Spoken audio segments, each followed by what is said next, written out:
आम बर्तमान भुवनेश्वर खारबेल नगर स्थित समुद्रनिक बासभवन बाहर रहीछु। आपन जदि देखा चाहिए गतकाली राति ठारू ही लगातार भाव में जितेबाला पूर्वतन प्रधानमंत्री मनमोहन सिंह वियोगर खबर गणमाध्यम चर्चार शिरोनामा पाल्टिला और वियोगर घटना खबर सामना को आसिला तापरठू ही आम लगातार चेष्टा करुचु समुद्रनीकर परिवार शालीकर प्रतिक्रिया नेबापाई किंतु वर्तमान पर्यंत कौन प्रतिक्रिया आम हस्तगत हो पारुना किंतु आपन देखा चाहिए ये हूँ से पटनायक निवास यूनिट 329A यह रही आपड़ यूनिट 3 अंचल खारबेल नगर में जो कि मनमोहन सिंह जी की स्वर्गत मनमोहन सिंह एवं पत्नी उभय आपण को कहीपरि जो कन्या रही दमन सिंह तांकर विभागर यही थाना ही करथिले अर्थात अशोक पटनायक जी की 1983 मसीहार Gujarat cadre IPS officer Ashok Patnaik रही सहित दमन सिंह विवाह कराइथिले एवं जहां पाखे सूचना रही जे एठारे अशोक पटनायक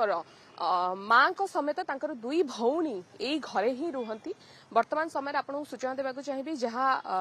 घर तरफ बा अशोक पटनायक परिवार तरफ जहाँ पाखु घर जी केयर टेकर रही जी आमको सकाळ समय जिते आम आलोचना करूँ जहाँ से आमको प्रतिक्रिया दौले जे घरे वर्तमान कहीं उपस्थित नहांती अर्थात अशोक पटनायक दुई भौणी केही मध्य घरे उपस्थित नहांती केवल उपस्थित रही जदि अशोक पटनायक माँ बा मुझे कहीपरि मनमोहन स्वर्गत मनमोहन सिंह जी समुदुणी रही से ए घरे रही किंतु से संपूर्ण शारीरिक भाव असुस्थ रही बेड रिटेन रही जो कि से गणमाध्यम सम्मुख में कौन प्रतिक्रिया दे पारुना बा गणमाध्यम सामना को आसू नहांती पूरा घरे अशोक पटनायक जो दुई भौणी रहिले से मध्य उपस्थित नहांती जहाँ घर जी हाउस हेल्प रही जहाँ से आमको प्रतिक्रिया देउथिले घरे केही उपस्थित नहांती एवं केही गणमाध्यम सामने प्रतिक्रिया दबाको चाहूना अनेपटे जदि आप जो कथा कहते 2012 मसीहा समय जितेबाला पूर्वतन प्रधानमंत्री मनमोहन सिंह ओडिशा गस्तर आसते से समय से एवं पत्नी एठाकू ही आसी समुद्रनीक सहित वार्तालाप करते खाद्य ग्रहण करते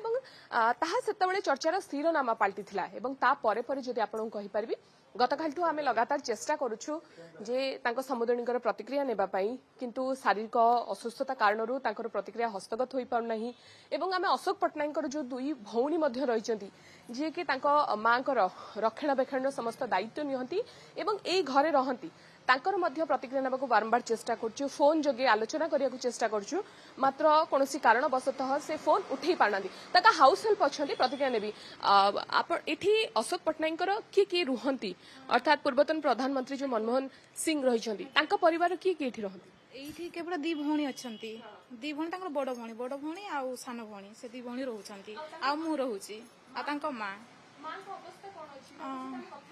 नाई आज्ञा क्षमा करेंगे से जो कंडीशन अच्छा एक कथा जना भी होनी जो कंडीशन तो किसी शुभु भी ना कि कथा भी हो पारना आए एत बड़ गोटे दुखनीय घटना को जन कहीं शक हो जीवन प्रति भी विपद अच्छी तो से आम आनी पारुनु ना ना ना ना ना नहांती जमा से कथा जना होनी तो ये स्वास्थ्य अवस्था भी ठीक ना तो से आम जनाऊँ तो से आम आनी भी पारना उठी भी पारना से बेड रिडिन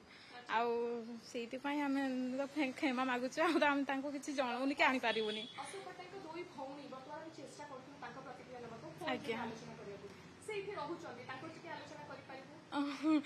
विषय में कौन कहूँ अपा दी तो बहुत भल मु 5 मास भर ना आज्ञा भी थी नहांती केवल मु अच्छी आ जी रोषे कर सी अच्छा माँ अच्छा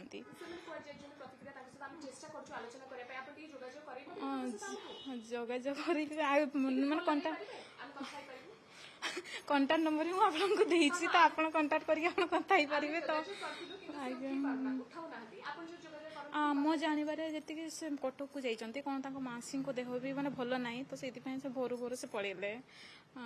से तो कौन मैंने कौन रिसीव करना तो सीटा मुझे कही पारिनी आज्ञा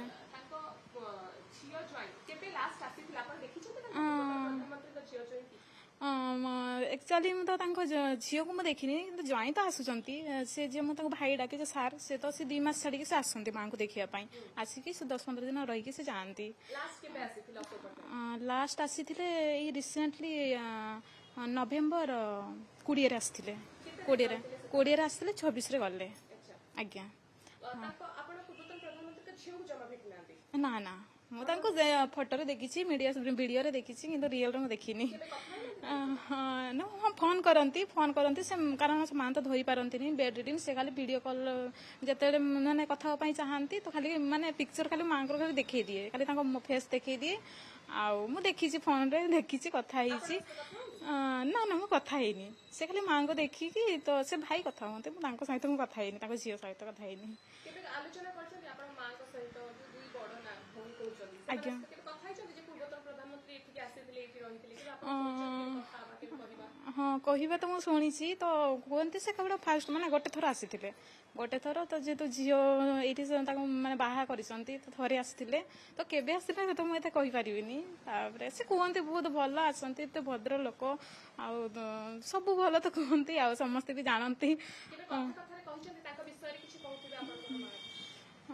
ମାନେ ବୁଝିପାରିଲିନି କିଏ କଥାରେ କହୁଥିବେ ତାଙ୍କର ଉଦାହରଣ ଦଉଥିବେ କେମିତି କଣ କାମ କେମିତି ଆଲୋଚନା? ଆଜ୍ଞା ଆଲୋଚନା କଣ ଅପା କୁହନ୍ତି ସିଏ ଯେ ସାନ ଅପା ସିଏ ଯାଇଛନ୍ତି ଦିଲ୍ଲୀକୁ କାରଣ ଯେତେବେଳେ ମ୍ୟାରେଜ ହେଲା ଭାଇଙ୍କର ସେତେବେଳେ ସିଏ ଯାଇଥିଲେ। ସେ କୁହନ୍ତି ଆଉ ବହୁତ ଶାନ୍ତ ବହୁତ ସରଳ ବ୍ୟକ୍ତି ଆଉ ସମସ୍ତେ ବି ଜାଣନ୍ତି ଏତେ ବଡ଼ ଗଭର୍ଣ୍ଣର ଥିଲେ ଏତେ ମନ୍ତ୍ରୀ ମାନେ ଦି ଥର ସେ ପ୍ରଧାନମନ୍ତ୍ରୀ ହେଇଛନ୍ତି ତ ଆଉ ସମସ୍ତେ ଜାଣନ୍ତି ଏତେ ଭଲ ସେ ଇଏ ଥିଲେ ନେତା ମାନେ କଣ ଭଲ ମନ୍ତ୍ରୀ ଥିଲେ। ଆଉ ସେଇଟା ତ ସବୁଠୁ ମାନେ ଦୁଃଖର କଥା ବି ଆମ ଗହଣରେ ନାହାନ୍ତି କିନ୍ତୁ ମାନେ ଏମିତି ସେ କାମ କରିଛନ୍ତି ତ ମାନେ ଚିର ଅମର ହେଇ ରହିଛନ୍ତି ସମସ୍ତଙ୍କ ହୃଦୟରେ ଦେଶବାସୀଙ୍କ। ବର୍ତ୍ତମାନ ଆମେ କଥା ହଉଥିଲୁ ପୂର୍ବତନ ପ୍ରଧାନମନ୍ତ୍ରୀ ମନମୋହନ ସିଂଙ୍କର ସମୁଦୁଣୀଙ୍କର ଯିଏ ହାଉସ ହେଲ୍ପ ରହିଛନ୍ତି ବା ଅଶୋକ ପଟ୍ଟନାୟକଙ୍କ ଘରର ଯିଏ ହାଉସ ହେଲ୍ପ ରହିଛନ୍ତି ତାଙ୍କ ସହିତ ଆଲୋଚନା କରୁଥିଲେ।